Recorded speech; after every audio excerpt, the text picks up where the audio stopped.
to Amateur Redneck Workshop. I'm Harold, and we're here today to do a sponsored review of a product. This time the product is a pair of binoculars. The binoculars are OTW binoculars.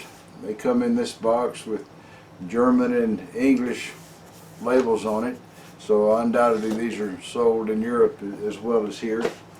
And I've already opened the box and taken the binoculars out. In fact, I've taken them down to the park and everywhere and used them and looked through them to see, what was going on.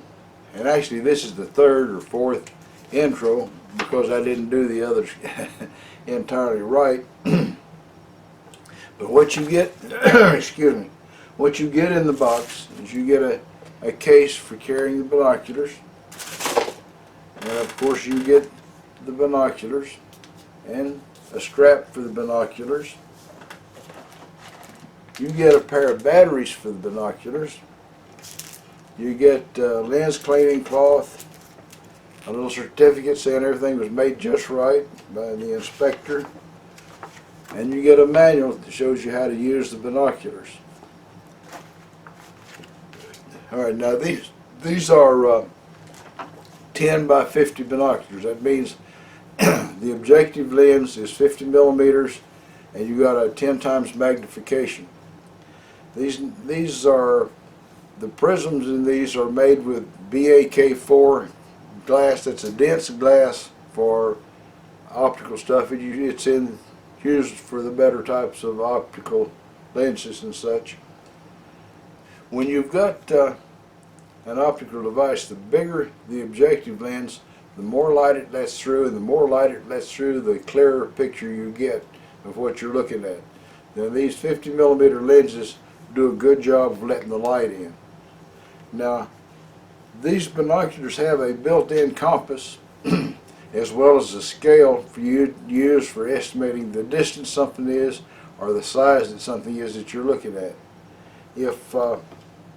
If you know the distance, then you have the scale there that'll help you determine the size of the object. If you know the size of the object, you have a scale there that'll help you to determine the distance. You got to know one of the variables. And they have a little calculator that's built into the binoculars right here on the lens. The inner ring represents what you see on the scale, and you just turn it around to align with the distance, which is the outer scale, and your answer's on the middle scale. They give you the formula in the instruction sheet for you to figure, how big something is or how far it is. And if you got a smartphone like I do, and you got a spreadsheet in it like I do, you could just enter that formula, those two formulas into the spreadsheet. And from now on, you can get the answer without having to do any thinking, which is pretty handy for us rednecks because we're not real good at it. All right, now I'll show you the manual. The manual gives you a little look right here at what you're going to see through the viewfinder, the scales and the compass. The scale, it goes up the middle of the right viewfinder and crossways of it, and the compass is down below it. I think that I've never seen a compass in a binoculars before, but I think it'd be a really good idea. If you're out in the woods hiking or something and you don't remember where you came from, you can at least know that you are to the west of where you've gone or the east of it, and that compass could get you back to where you started. This would be a handy thing for a lot of people. Alright, now, like I said, these are nitrogen filled 10 by 50, and these are poral prism type binoculars. There's two main types of binoculars for you to buy, and they have different good points and bad. You've got the roof prism binoculars. These are usually lighter and more expensive, and then you got the poral prism binoculars, which are usually less expensive, but they give a really good depth of field. So In fact, I've got a list that shows all the different variations of what you would get between these two types of binoculars. And let me get my glasses on and we'll go through the list. Alright, your roof prism binoculars. The roof prism are slim and streamlined. Foil prism are considered big and bulky. The roof prism are lightweight. The foil prism are a little heavier. The roof prism has an internal focus. The foil prism has an external focus. And that external focus is handled with the ocular pieces here. You've got graduations under them here. And you just give them a little turn and that adjusts your focus. Alright? The roof prism has a small field of view and the foil prism has a larger field of view. Okay? The roof prism has a decreased field of depth, or decreased depth perception, and the foil prism have a greater depth perception. I'll get it said if it kills me. This is physically a weaker design. These are much more durable. Alright? These typically cost more and these typically cost less. So there's your differences in the two types of binoculars. I've actually had these, like I said, already out of the box. Oh, and there's something I didn't mention. There's a little light in here in case it's nighttime and you can't see the compass because it's dark. There's a little light that lights it up. And here's the battery compartment. And the batteries are included. That's a pretty rare thing these days.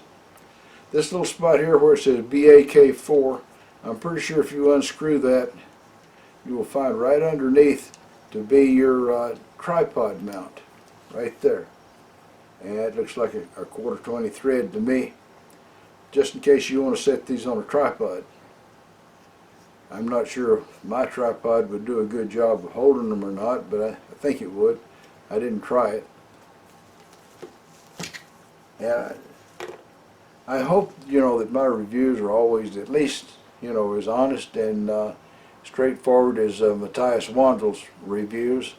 I'm not trying to talk you guys into buying something because I got it free. But in the case of these binoculars, when I was looking at them, they're actually clear and a nice close-up view of everything. And I feel pretty lucky that I got to review them because it's actually a nice set of binoculars. I've got a video that I took. I had one bright day this week and I went out with the binoculars and I was going to put my camera on the back of the ocular lens here and give you guys a view through the camera. Well, it didn't work out very good. It was so bright that I couldn't see the little viewfinder on my camera. It was just a black rectangle. And one thing led to another, and holding them together and such wasn't working out. And then I wound up with an error message on my camera, and I couldn't read it because I couldn't see nothing in the viewfinder. Finally, I got back to the truck, and it said I had knocked open the memory card door. So the first day when it was bright and I could have got some really nice looking video, I didn't get much of anything, just a little bit of stuff where I wasn't lined up good. But I'm going to show it to you anyway, even if it is low quality. And then today I made myself, or actually yesterday I made myself a little support to hold the camera and the binoculars together, and it works sort of better. And I went out and got, some of the view through the binoculars today. It won't be bright like yesterday because it's overcast today and all the rest of the week, and it's got promises it might rain any second now. So all this week's going to be dark. That's why I decided to go ahead and just finish up the video, because sometimes these guys get eager for you to, get your video out there so people can see their product. And like I say, I don't know as to the prices, whether it's high or low, but I do know I like these binoculars. And I would hope if you get some that they'll turn out as good for you as these do for me. And I'll come back later on in months ahead as I use them and let you know how well they're doing or something went bad. There's one thing I didn't mention. They have this little rubber eyepiece around the ocular lenses where you can, if you need to get up close to it, say you're wearing glasses or something, you want to get up closer for a better view, you can roll these little rubber eyepieces down and you can get closer to the lens. Alright, having said all that, which is probably too much, we're going to go and I'm going to show you the video that I took through the binoculars. And like I say, some of it's a whole lot better than the other. This is the local retention pond. It's supposed to hold all the flood water whenever we have one of those torrential downpours. Now we're going to come up here to a fence. I want you guys to pay attention to this fence because I find it interesting. You see how the fence just kind of comes to a stop there. Well, right down here just a little bit further, we got gates with chains and locks and all kind of neat stuff, so you can't get into the park. And here we are, the gates to the park. There's also another park at the other end of the street, but I haven't used this one much. There's a jogging trail here that goes about I don't know, I'd guess the 5 miles. It goes up the street to the next 2 parks. We're going to park in the park here and get out with the binoculars to see what we can see. I'm not sure how well I'm going to be able to show you something through the binoculars because it's awful hard out here in the daylight to see what I'm seeing. Can't really tell, and it may be that I need to focus it some. I don't know, I wouldn't think so. Well, zoom it out a little and see if that helps. Well, that's pretty fuzzy from what I can see here.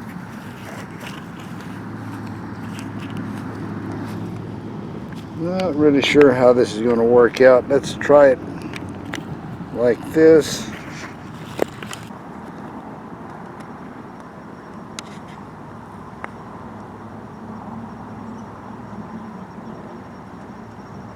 There you go.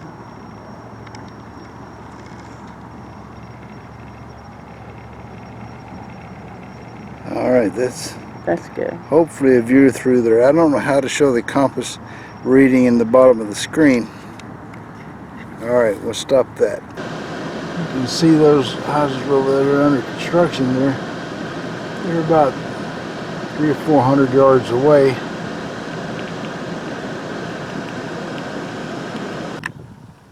Alright, that's 100 yards, and I can see the bullet holes and everything. I don't know if the camera shows the bullet holes, but I can see 100 yards with it just as well as anything. We'll move over and try to see the 200-yard targets.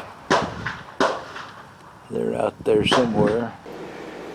This is what our British cousins refer to as a temporary lash-up.